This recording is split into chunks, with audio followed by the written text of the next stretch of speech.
All right, ladies and gentlemen, we're back again today with another podcast. Somebody today, he's going to talk about permaculture, one of our favorite subjects. We've got Dan Bensonoff. How you doing, Dan? I'm doing well. Thank you so much for having me on, Chris. Pleasure to be here today. You came highly regarded by a friend of yours who wasn't available. He said, forget me, get this guy. And I said, okay, that sounds interesting. Okay. And I checked out your... God, now I can recall his name. Short name. Ryan Harb. Ryan Harb, yes. Yeah. How's that? My predecessor here at UMass, yeah. So you are academic, going to UMass. You're teaching people how to do permaculture design, but also just all kinds of growing stuff?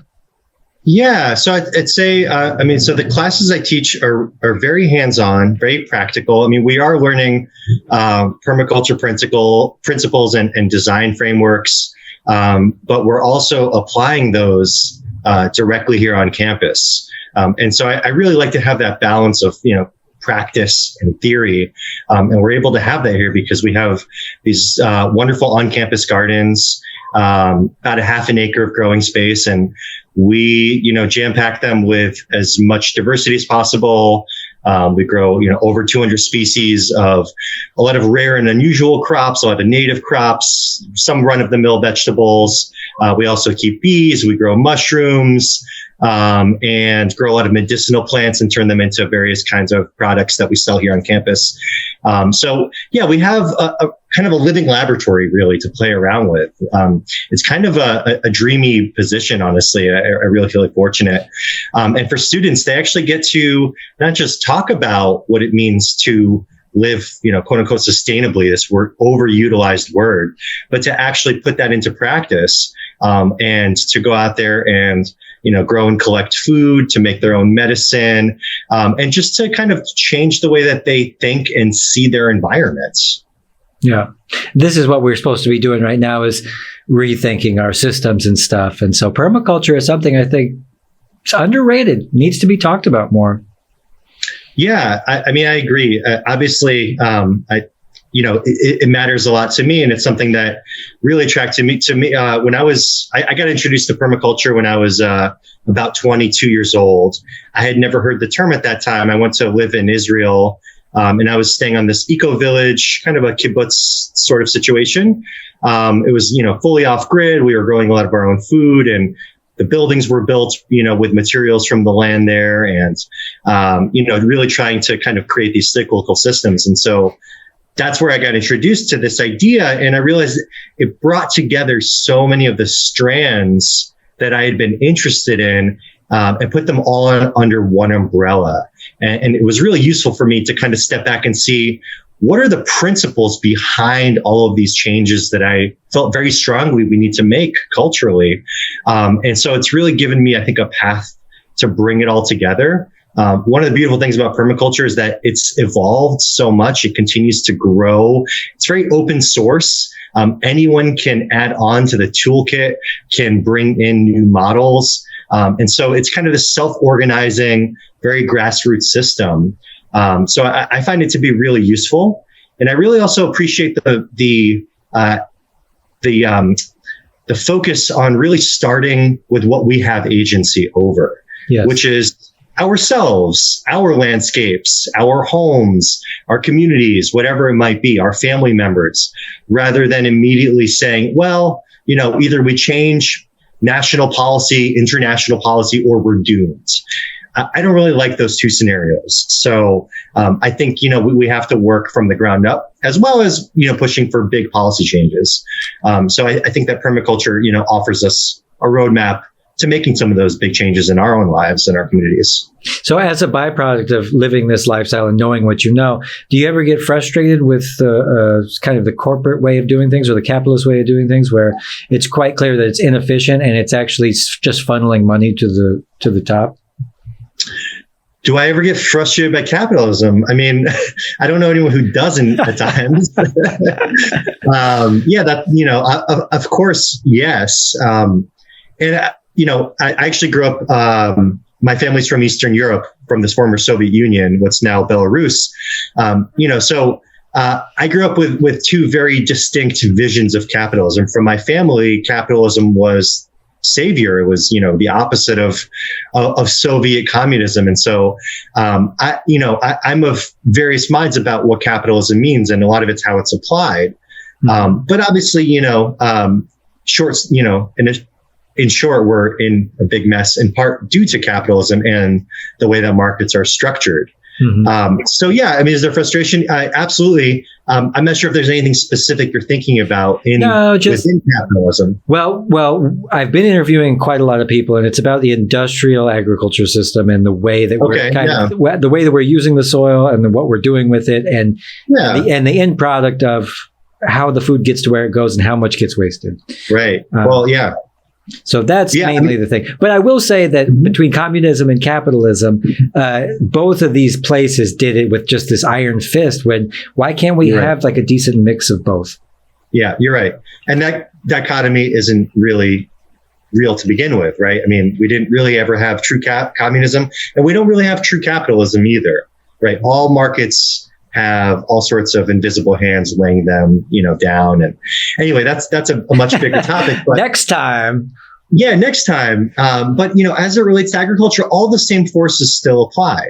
And it's extremely hard to make it as a farmer. It's almost common knowledge. We've lost over 90% of family farms, and even farms that have tremendous amounts of capital and land assets.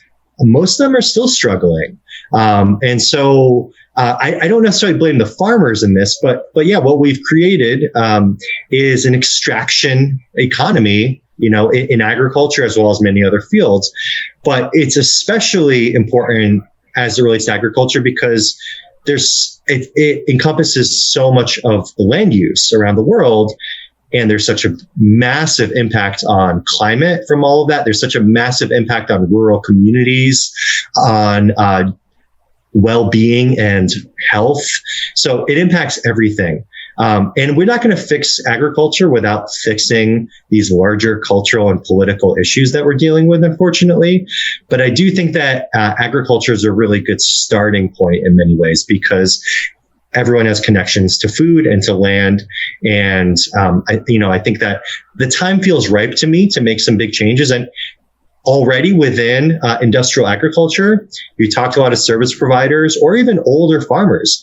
A lot of them are starting to think differently because they have to, because they realize that the way that the model has worked for the last, say, 70 years or so, post-World War II especially, is no longer feasible, both economically or ecologically. Ecologically, especially, I think one of the things we can put our finger on is chemical companies of all kinds, just any kind of manipulation of chemistry, where then we get tied into pharmaceuticals, pesticides, herbicides, and oil itself. And then you have a messy kind of industrial complex to try to take down. And it's going to be tough, as hard as the military industrial complex. Yeah. And the two are deeply connected, right? A lot of our chemicals that are used in agriculture are directly derived from surplus from World War II. So, for example, the fertilizers, which are nitrogen-based, ammonia-based, synthetic fertilizers are essentially using the same raw ingredients as were used in the manufacture of ammunition. And so, they had these stockpiles. A lot of the early herbicides that were used right after World War II were also directly from war surplus. So there is a very, very direct connection. And what we're doing is essentially, ecological warfare for the sake of growing food, for the sake of these, these large monoculture commodities. And to be fair, we're all benefiting from that in some ways, in the sense that food is cheap. In the long run, is it a good strategy? Of course not. It's not going to last that long. The 7 years that we're talking about is very, very short period of time. But we can even go further back. Agriculture has been sort of totalitarian in nature much longer than just 7 years. It's gotten more intense since then because the technologies that we have, the machinery that we have is so much more sophisticated and powerful at this point. But, if you I don't know if you're familiar with, the writer Daniel Quinn, who wrote Ishmael and a whole list of other books. And, for him, the fundamental kind of shift in human cultures that led us to this predicament that we're in now, this moment of ecocide and mass extinction, dates back to the very beginning of agriculture, 10,000 years ago in Mesopotamia. So you can trace some of these threads back pretty far, and you can look at a lot of civilizations that have essentially degraded their land base to the point where the civilization itself was in peril. So we're in that same cycle right now, except the stakes are even higher because at this point it's a global economy that we're talking about. So, and at some point we're always monkeys that are fiddling with stuff, trying to get them to work when it comes to technology and science. And we're constantly making huge mistakes. And then, we didn't know that we were poisoning, millions of people. Have you ever heard of the guy from the Soviet Union days named Lushenko, I think? He was basically somebody who was in charge of the grain science, but this was back in the Stalin days, so they didn't really know what they were doing. And he would say, if you just plant the plants closer together, then you'll have more and stuff. And it was just he made a really bunch of tragic mistakes that ended up being why so many people starved to death during that whole famine period, World War II, post World War II, but. We make mistakes and we have to backpedal sometimes. And we do, yeah. And the pendulum often swings wildly, in both directions until we kind of finally figure out what to do. But I do think that we're in this moment where the pendulum is starting to swing back the other way. Maybe I am a bit in a bubble here. I'm in a college town in a very progressive area, so I don't know how much of this applies to the country as a whole or to the world as a whole even, but it seems to me that younger people in particular, but even those who've been around for a long time, are starting to think a little bit more holistically about some of their decisions. And that's not easy to do. I mean, we're still within an economic structure that I think I would say values or rewards simplification and discourages diversity, discourages a lot of these kind of permaculture principles. And so, but I think that I see some hope in cultural shifts. And I'm very curious where that's going to take us in our lifetimes at this point. You have faith in the youth? Well, I have faith in the youth only in a way that's tempered with, real action. We've seen youthful movements flare up many, many times, right? The 60s and the 70s was a great example. And it did result in some real change. It's not to say that it changed everything. I'm not expecting a full-on revolution necessarily, but I do think that there's a little bit more consciousness. I mean, I can tell you just here, there's so many students interested in getting involved. And I think that they're really tired of the gloom that is hanging over them and their future. And they are ready to make some pretty big shifts. They just need direction from us elder folks as to what that looks like and means. And none of us have the answers, but we all have a little piece of the answer, perhaps. And it's just a matter of coming together and having enough incentives that people really want to put it together. Yeah. And live that life. And, permaculture, it's a strategy, it's a toolkit, but it's also a lifestyle. And I see a lot more students interested in changing the way that they're actually willing to live their life. That is a little bit more in line with natural patterns. And again, I don't know how much of that, is going to be applied to everyone, but just in my little bubble here, I do see that. I think there's conservatives that are starting to come around to the idea of being independent from those elitists and all that stuff. So I think it's a thing that's happening all over. When people suffer, people start looking around, looking for a scapegoat, and you invariably will eventually they'll find out who's behind why things are so bad. Right. Absolutely. Yeah. So, but it's also permaculture. Would you say it's a form of activism? It is a form of activism. I think it's a really direct form of activism. There's a great definition that I give students on one of our first day of class, when we're trying to define what permaculture is, because it's a slippery term in many ways and it's evolving. But, one definition that I offer them is that, permaculture is organic gardening. Sorry, permaculture is revolution disguised as organic gardening, right? Because it's something as simple as, saving seeds. Is in some ways a revolutionary act because we're reclaiming a traditional pathway. We're reclaiming power. We're reclaiming diversity. We are reclaiming our ability to really act as stewards. So I do think that it's a really powerful form of activism. I did actually, I worked in farm policy for a few years, and I was a registered lobbyist here in that state of Massachusetts where I live. And would lobby on the behalf of organic farmers and consumers.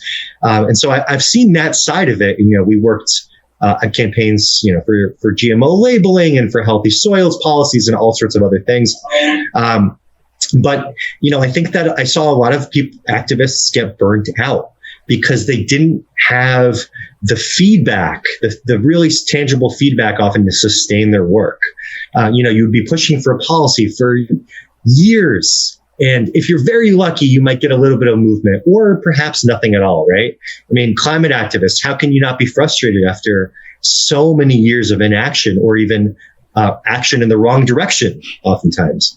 So I think that if we're really interested in long-term activism work, we have to get some kind of yield out of it in the process. And to me, permaculture, whether it's growing your own food, being involved in your own shelter, somehow being involved in, energy, whatever it might be, kind of feeds you in that process of activism. Yeah. I like how you were just so anti-authoritarian. I got very excited. I was like, yeah, power to the people. Yeah, this is long overdue, man. We need to reclaim some of the traditions and stuff that were human from the very beginning, and we've been kind of robbed in that way. Yeah. So you have some experience cultivating mushrooms. What are some of your favorite kinds, and which ones are the easiest to grow for me and for everybody else? Yeah. Well, I'll backtrack a little bit. I've had a very long relationship with the fungal kingdom. As a Soviet immigrant, I started foraging for mushrooms with my grandparents when I was about 4 years old. So I've been out looking for them for a long time. And then at some point, I think in my late teens or early 20s, I realized, wait a second. I mean, I could forage for these all along, but I realized that I could also be growing these mushrooms. And at first it was really just a hobby. I wanted to really get more in touch with what these beings really do, how they act. And I also wanted to, grow more mushrooms for food as well, because I do like to eat them quite a bit. So I started, actually, to be perfectly transparent, I started first with some psychoactive mushrooms, which was a really great learning tool. And that's actually part of my activism work these days, but that's a whole other conversation. Well, respect. And then I quickly moved on and said, okay, other than the medicinal mushrooms, I'd like to also grow some for food. And so at that point, I had gained some skills in propagating them, which is really, there's a lot of different ways of doing that. There's some very low-tech ways, which is what I usually practice nowadays. And there's more high-tech ways, which requires sterile conditions and a lab setting. But there's a lot you can do with the very, very simple setups. If you're in a climate similar to where I am, which is a fairly cold, temperate climate with 4 seasons, there's a lot of outdoor cultivation you can do. At home and here at UMass in our gardens, we grow shiitake mushrooms and oyster mushrooms outdoors, which are 2 of the easiest species to cultivate. And I do generally recommend those 2. They both grow primarily on, essentially they're both saprophytes, meaning that they live on dead material, as opposed to parasites that live on still living material, or mycorrhizal mushrooms, which are in partnership with tree species that are still living. So the saprophytes, like shiitake or oysters, are very happy living on, let's say, logs that you recently cut. So when you're, if you have some woods behind your house, let's say you're doing a little bit of thinning, or you call up a landscaping company, they recently taken down a tree, you can take some of those logs and inoculate them with some mycelium, which is essentially the body of a fungus. You insert it in, and then you basically have to wait for a little while, up to 6 months to a year. And then they start popping up. And then you'll get some mushroom blooms for the next 4 or 5 years usually. Wow. So it's a nice investment. Yeah, it's almost like planting a tree in some ways, where, you have to wait a little bit, but then the payoff's really nice. I just harvested some shiitake mushrooms yesterday from our gardens. I think I weighed them in at about 10 kilos from just a very small area. So that's, enough to really feed a family for a little while. And of course you can dry them and store them for later too. But they're delicious.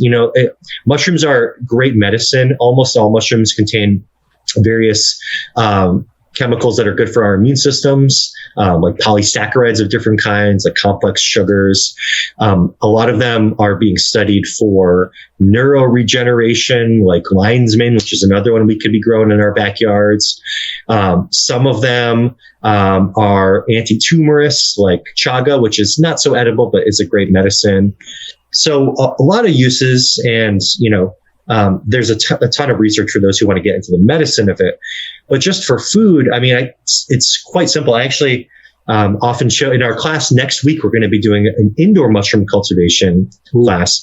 And we're going to be growing oyster mushrooms on my old jeans, which is really, it's just an example of how incredibly omnivorous certain mushrooms can be. Oyster mushrooms in particular are known for just eating just about any carbon-based material.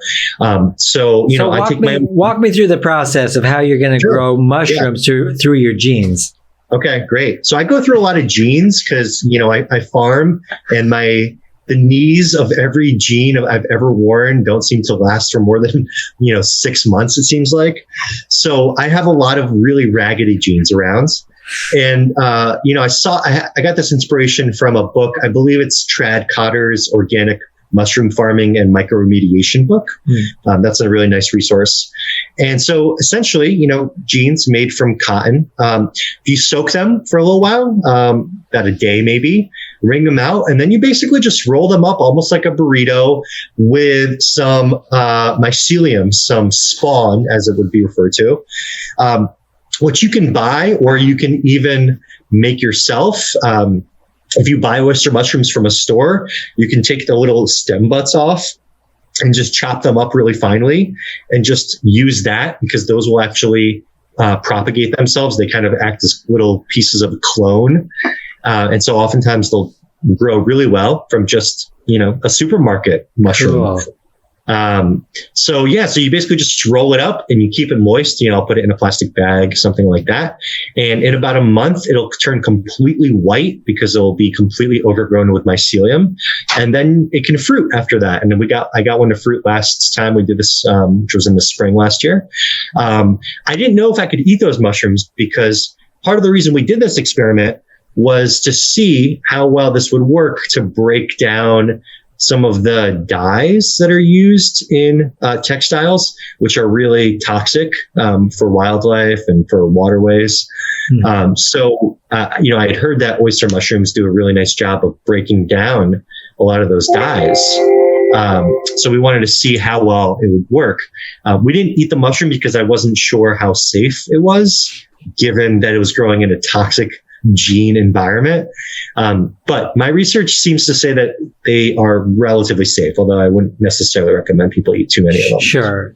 But you didn't have the resources to send it off to the lab and test it for... We didn't. No, unfortunately, that kind of testing is really hard to find. It's really specific. So I'd love to find someone. If there's a listener out there who knows how we can test mushrooms for different kinds of toxins, I'd love to find more out about that. Team up with Dan Bensonoff. He's at Amherst. Check him out. Yeah, thank you. But generally, that's more of sort of a for fun experiment. But for indoor mushroom cultivation, I'll often use really whatever I can find. Straw or shredded paper, even anything that's relatively clean and carbon-based, is great for oyster mushrooms, which are by far the easiest to grow indoors. Is sterilization absolutely necessary for paper and chips and stuff? No, it is not absolutely necessary. Okay. I've grown many successful batches without. So usually commercial growers would pasteurize all of their substrates, the stuff they're growing on, which is not as extreme as sterilization, but means getting it up to a certain temperature. And that avoids mold or any other, fungal stuff growing in there. But I've grown many batches of particularly oyster mushrooms without doing anything other than soaking the material in water for a little bit to moisturize it. And they've mostly done very well. I've had very few issues with mold. That's especially when they grow outside, they're just very competitive. I mean, I've literally taken a cardboard box, filled it with some fresh wood chips that have been soaked, put in some oyster mushroom spawn or even those little butt ends, and they've taken over the whole cardboard box and fruited right out of the sides. That's incredible. So I got to ask you, I have one of these kits. Everybody right now, they're buying these kits, grow a couple different kinds of mushrooms in one box, poke a hole in the box, and they'll sprout for you. So when this brick is done, will I be able to cut it into pieces and use it as spawn? I've been asked that question before. I haven't actually tried that myself, so I can't say 100%, but I would say probably not, because once a colony fruits, assuming you've gotten them to fruit successfully, they don't actually regenerate really well. The mycelium doesn't really want to regenerate after that point.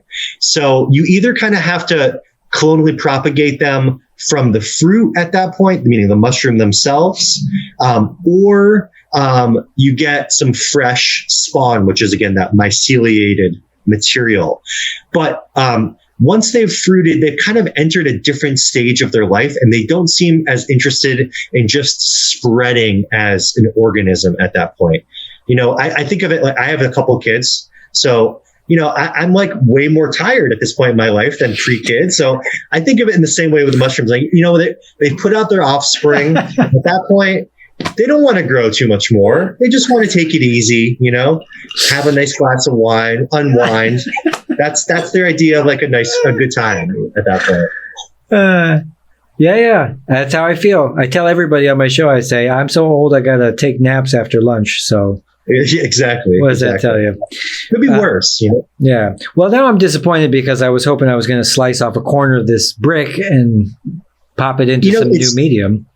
It's worth trying, and I'm sure at the worst case scenario, you waste a little bit of time. But I think it's worth a try. Like I said, I haven't actually tried that myself, but in my experience with other batches, once they fruited, they're just no longer as strong. Dang.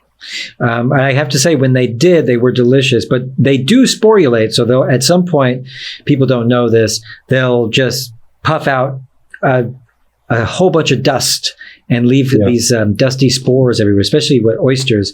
Should I be keeping that? Yeah, right. So I once made the mistake of going away on a vacation when I had a bunch of oyster mushrooms growing indoors and came back to, this white powdered room, which was not the best way of returning home. But so they do put out a lot of spores, and those spores, it is possible to get them to grow. That's the part where where it can be a little bit more challenging to get them to take off, because you can collect the spores. You can take what's called the spore print, where you just put a mushroom on a piece of tinfoil or paper and collect the spores that way. And then usually what a mushroom grower would do is take those spores and introduce them to an agar plate, which is basically just like this solution with some sugar in it where the mushrooms can start to grow. And that makes it a little bit easier to control them, because when you're starting with spores, it is very likely that they will have a lot of competition. There's a lot of other fungal spores in the air all the time. So it's a little bit harder to maintain a really pure strain or colony. So that's a little bit more challenging. There's a couple other techniques you can use. Some people will make what's called slurry out of them, where you basically, again, just put them in sort of like a sugary water solution, and you can then use that to propagate. But that's a little bit more advanced. Interesting. Somebody once told me that you could we have parasols out here, and you can go out and take a bunch of parasols, put them in a blender with water, and then pour them out in your yard. And then next year you'd have a bunch of parasols out there. Yeah, it's true? Possible. Okay. It is possible, but I'd say your chance of success is probably less than 50%, because it's worth doing. I mean, it's easy. And if it takes off, I mean, it's great. But the issue is that you have to have very similar conditions, because a lot of mushrooms are pretty specific about where they want to grow. So it might be, slightly different soil types. It might be different pH, and all of that's going to affect it. So if you have a similar situation, let's say you grab those parasols from kind of a mulch bed around a tree, that you might see them there. If you have something similar, put them there, and you'll have a higher chance of success. And that is often how mushrooms move around. You take one mushroom along with you, and spores land somewhere, and inadvertently we've spread mushrooms. And that's why baskets, by the way, are the best way of gathering mushrooms, because then you're spreading spores as you walk. Cool. Very cool. I asked Dr. Elaine about fairy rings. Are you familiar with fairy rings? Yeah.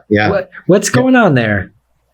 Well, so they're fruiting on the very edges of their colony, basically. Mm-hmm. And that colony is spreading a little bit each year. So it's getting wider and wider.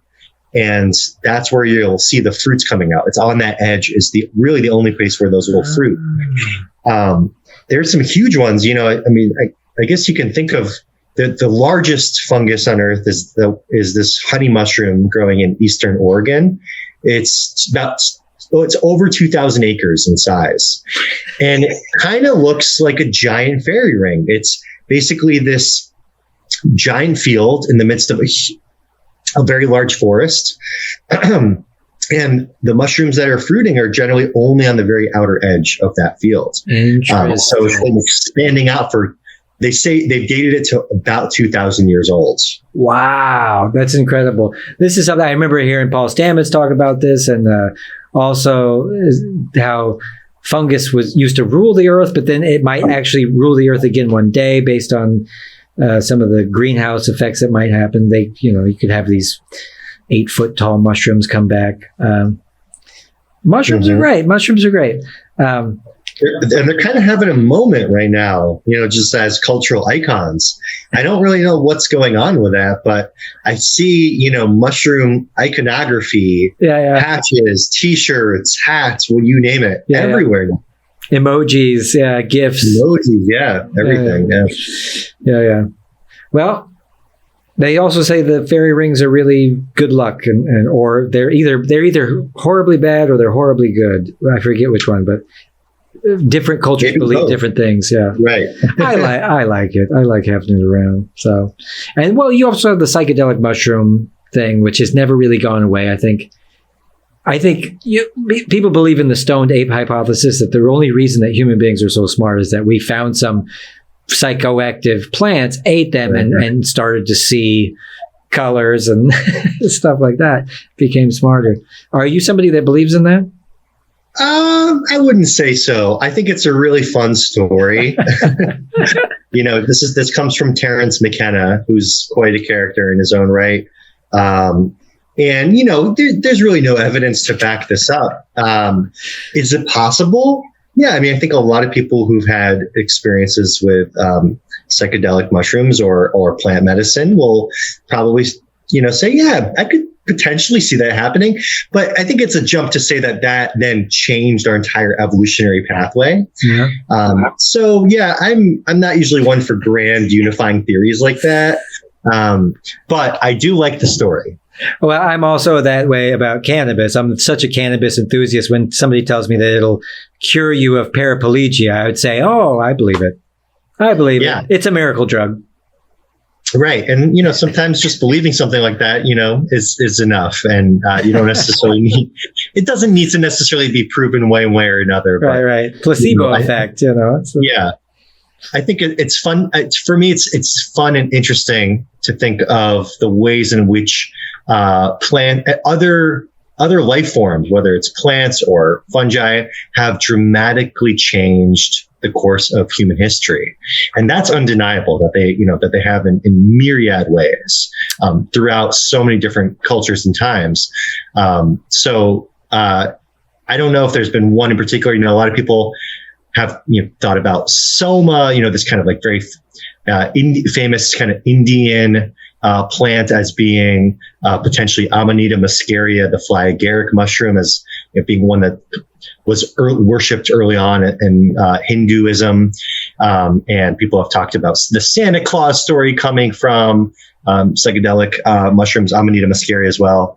So yeah, there's all these great stories, and again, I think they're all fun and interesting, and maybe there's something to some of them, but I'm not so convinced that they completely altered the fate of our lives in that way. Hunter S. Thompson said it best about the psychedelic culture, and said it's based off of this wrong notion that there's some force guiding the light at the end of the tunnel, which when you're an atheist, you kind of believe that you're actually just kind of just messing with your brain. You're not actually having a spiritual experience. So. Yeah. And given the state of humanity nowadays, it's hard to argue that whatever that stoned ape ate was for the best, Judging by what the monkey built, it's not that good. It's not good at all. Right, exactly. All this technology.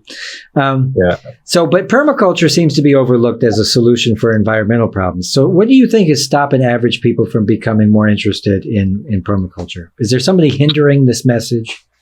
Ooh, yeah, that's a great question. Well, I think, part of it comes down to the rat race. If you are trying to make ends meet, it's the sort of the hierarchy of needs. You're not necessarily going to be concerned about making changes that don't have clear economic outcomes for you. And so, shifting the source, shifting the way that your home is built, or the way that your energy systems work, or holding water on the landscape, all of those things are going to feel frivolous to you if you can't even get by, if you're barely making ends meet, and whether that scarcity is real or artificial doesn't really even matter, because it's that mentality that I think is hindering us more than anything, the scarcity mentality. So I think if we start to see abundance around us, that to me is kind of an inroad into permaculture, because permaculture really, one of the principles that there is a tremendous amount of abundance all around us already. Everything we need is already here, whether that's food, whether that's energy, water, community, relationships. It's already all there. It's just really being aware of it and utilizing it in a smart way with good design. So I think that, to me, our economic structure is probably the biggest hindrance. But I also think that we need unfortunately, we don't yet have people who are in real positions of power and authority and have big voices really, really talking about this in a way that I think is going to trickle down to mainstream culture. So I think we need people who have a platform to really share that. And some of that is happening a little bit with social media. But again, social media is so varied. It's not, most people are watching dance videos and silly cats.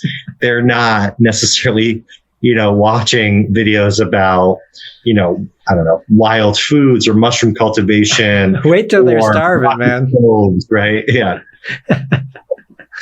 So I think that's a really big part of it. It's just this feeling of tiredness and isolation and scarcity that so many of us experience. So many permaculture type projects really need a community. You need people around who are going to get involved. It's really hard to do this on your own, I'll be honest. And it's not to say you can't, but I think that the incentives just aren't quite there, and it's just less fun too.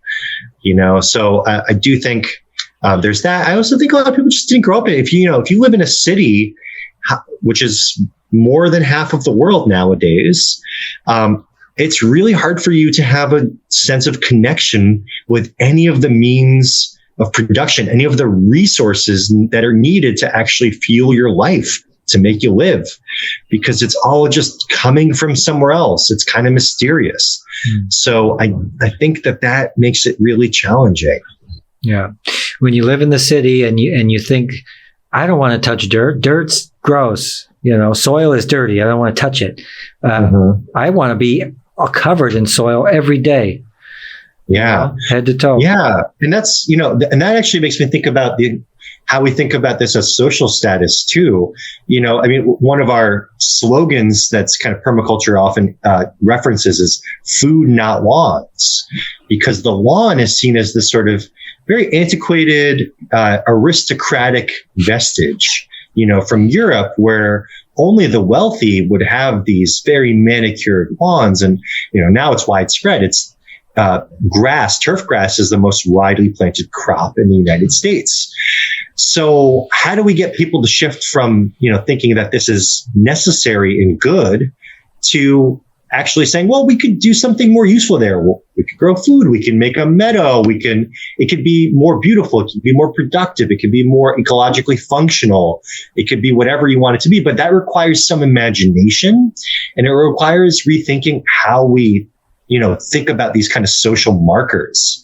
A lot of neighborhoods, even now, still have ordinances that you can't have grass over a certain amount of inches in your front yard because, it's going to ruin the neighborhood, right?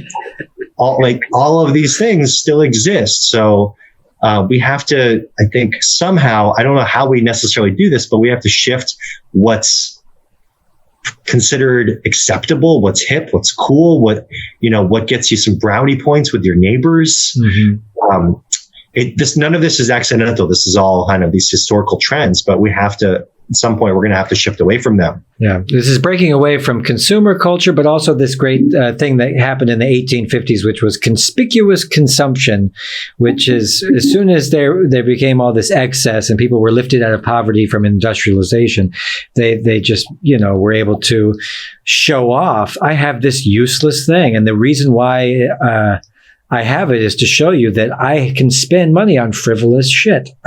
Absolutely. And you still see that pattern now with people who are emerging from poverty. We all are, I think, guilty of some consumption that's conspicuous. But, I think I definitely see this pattern because our culture values, a certain amount of wealth. And to display that, if you're coming from poverty, you see that around the world in a lot of developing countries, or even here in the US, communities that are moving out of poverty. It's often seen. And it just shows you what we value culturally still, right?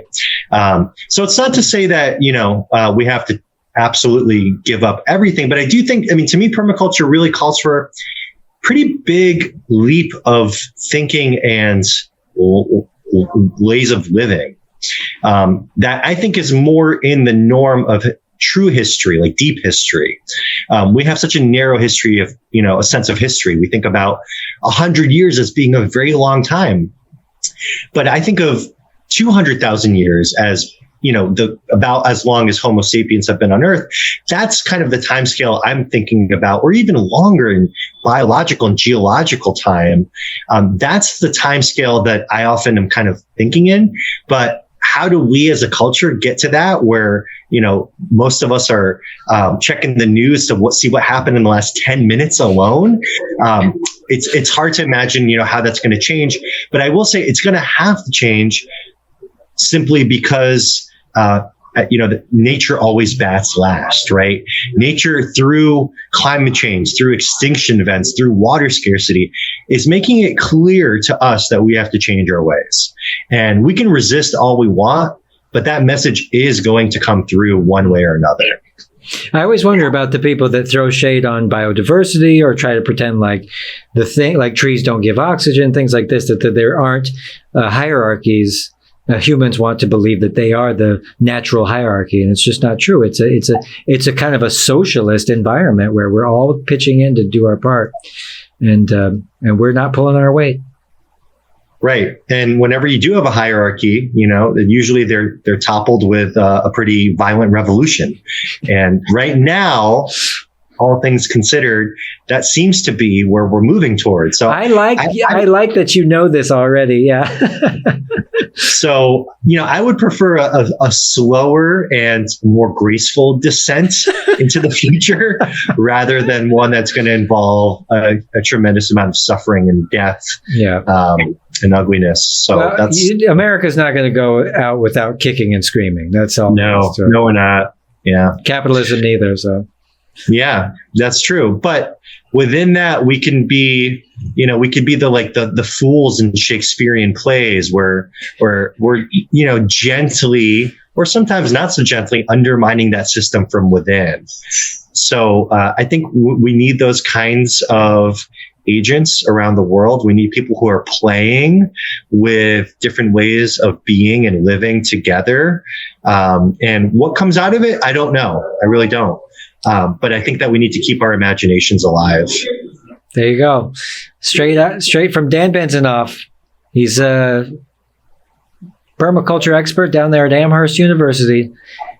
At UMass Amherst. Oh, with Amherst College, which is just down the road from us. Okay. Well, there's so many colleges in Massachusetts. There are many, yeah. We're in the midst of that, yeah. But you're an incredible human being. I don't want to keep you 45 minutes in. We'll sign off now. I'm going to have you back because this was too much fun. Okay. I'd love to come back. Yeah, I had a great time. Easy, right? Very. Yeah, I can keep talking for a long time. All right. Well, we'll wave goodbye to everybody at home. Bye, everybody. Goodbye. Thank you.